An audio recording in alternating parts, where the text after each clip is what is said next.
Welcome back to Everyday with Dr. Wise. We're in a series on abundance, and today's devotion is entitled From Lack to Leftovers. It's based on Matthew chapter 14, verse 17 and verse 20.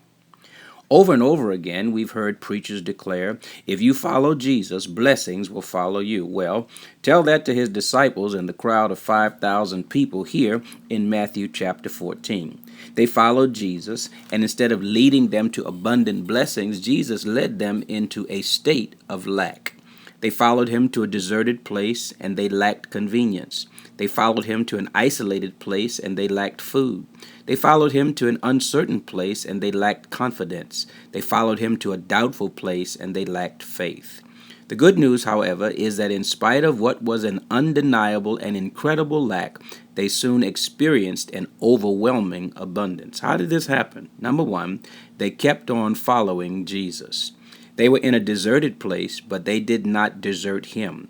When we follow Jesus, lack is real, but not the last stop on the journey. When we follow Jesus, lack is real, but it's not the last stop on the journey. Number two, they took their lack to the Lord. They did not grumble to Jesus about their lack. They simply laid the problem of their lack in his lap. In essence, they said, Jesus, you are the one who led us out here, and we're depending upon you to supply our need while we are here.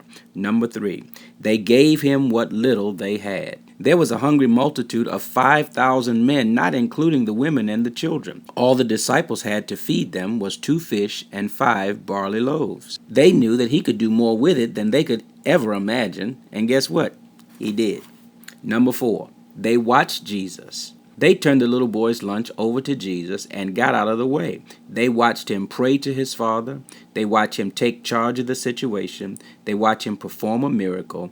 They watched him do the impossible. Number five, they did their part. Jesus had done the heavy lifting already, but they still had a part. All the disciples had to do was to pass out the food. They did, and the multitude was fed. Number six, they collected the leftovers. The disciples and the multitude began with lack, but because of their obedience, they ended up with leftovers. They went from hungry souls with only 2 fish and 5 loaves to full bellies with 12 baskets left over. If you're experiencing lack of some kind today, don't consider this your final state. Keep on following Jesus and watch him turn your lack into an abundance of leftovers.